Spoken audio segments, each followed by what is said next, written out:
Hello दोस्तों, स्वागत है आपका अपना यूट्यूब चैनल नॉलेज लेसन 247 में। तो दोस्तों, आज हम नंबर सिस्टम का पार्ट 2 लेकर के आए हैं और आज हम कल के वीडियो से आगे बढ़ते हैं। तो मेरा पहला वीडियो और पहला नंबर है कंपोजिट नंबर। इसका अर्थ था भाज्य संख्या। जो संख्या 3 या 3 से अधिक संख्याओं से विभाजित हो उसे कंपोजिट नंबर करते हैं। और ऐसा भी कर सकते हैं कि ऐसे संख्या जिसके 3 या 3 से अधिक फैक्टर हो, मतलब क्या कि विभाजक हो, उसे कंपोजिट नंबर कहते हैं। जैसे मान लीजिए कि हम लेते हैं 4, तो 4 किससे डिवाइड होगा? पहली तो कि वो 1 से खुद कटेगा, 2 से डिवाइड होगा, 4 से डिवाइड होगा। तो इस प्रकार से इसके 3 फैक्टर्स हुए। 6 किससे कटते हैं? 1 से, 2 से, 3 से और खुद से। इस प्रकार से इसके 4 फैक्टर हुए। और 8 भी 1, 2, 4 और खुद से डिवाइड होते हैं, इसलिए इसको हम कहेंगे कंपोजिट नंबर अर्थात भाज्य संख्या। अब हमारा है अगला जो पॉइंट है वो है कोप्राइम नंबर, जिसको कहते हैं सह अभाज्य संख्या। वैसे संख्या जिसके महत्तम समावर्तक 1 हो उससे सह अभाज्य संख्या करते हैं। मान लीजिए हम 2 कोई प्राइम नंबर लेते हैं, जैसे 2 और 3। आप तो जानते हैं कि सबसे छोटा प्राइम नंबर कौन सा है? 2 है और 3 भी है। इस दोनों को जब हम महत्तम निकालेंगे ना तो इसका महत्तम समावर्तक 1 है, जिसको कहते हैं HCF। या 3 तथा 5 दोनों ही क्या है? प्राइम नंबर है।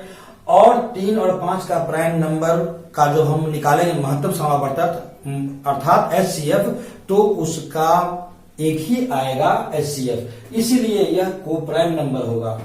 और नेक्स्ट पॉइंट है ट्विन प्राइम नंबर अर्थात जुड़वा अभाज्य संख्या।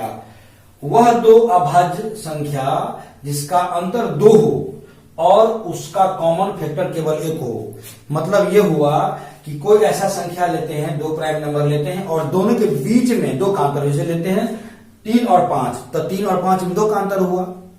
और उसका जब हम फैक्टर निकालेंगे, जैसे 3 1 से भी डिवाइड है और 3 से भी डिवाइड है, 5 1 से भी डिवाइड है और 5 से भी डिवाइड होता है, और दोनों में कॉमन क्या है? दोनों में कॉमन होता है 1, इसीलिए यह हो गया ट्विन प्राइम नंबर। और 5 और 7 है, तो 5 और 7 में 2 का डिफरेंस हुआ, 2 का अंतर हुआ। और 5 का जो डिवाइडेड है 1 और 5, और 7 का जो है 1 और 7, अर्थात दोनों में कॉमन क्या है? 1 है। इस प्रकार से जब 2 प्राइम संख्या, 2 प्राइम नंबर जिसके अंतर 2 हो और जिनका फैक्टर 1 ही हो, वह ट्विन प्राइम नंबर्स कहलाते हैं। दोस्तों, अब हम कुछ क्वेश्चन को सॉल्व करते हैं और देखते हैं कि पहला क्वेश्चन हमारा क्या है। पहला क्वेश्चन है 2 अंकों की सबसे छोटी संख्या क्या होती है? तो अब अगर आप 1, 2, 3, 4, 5, 6, 7, 8, 9 तक गिनते हैं, तो 1 से लेकर के वह 9 तक की जो एक संख्या भी है और अपने आप में एक नंबर भी है। लेकिन जब हमारा प्रश्न पूछ रहा है कि 2 अंकों की सबसे छोटी संख्या क्या है, तो इसका उत्तर हो जाएगा 10। क्यों? कि 2 अंक यहीं से शुरू होता है। और इसके बाद 2 अंकों की सबसे बड़ी संख्या क्या है? तो ये हो जाएगा 99। ये हो जाएगा 99 हो जाएगा। क्यों? क्योंकि 99 के बाद 100 होता है और ये 100 जो है वो 3 अंकों की संख्या होती है, इसीलिए हमारा जो सबसे 2 अंकों की सबसे बड़ी संख्या जो होगी वो 99 होगा। अब है 3 अंकों की सबसे छोटी संख्या और बड़ी संख्या क्या है तथा दोनों में क्या अंतर है। अब 3 अंकों की सबसे बड़ी संख्या क्या लेंगे? तो 3 अंकों की सबसे बड़ी संख्या होता है 999 और 3 अंकों की सबसे छोटी संख्या क्या होती है? 100 होती है।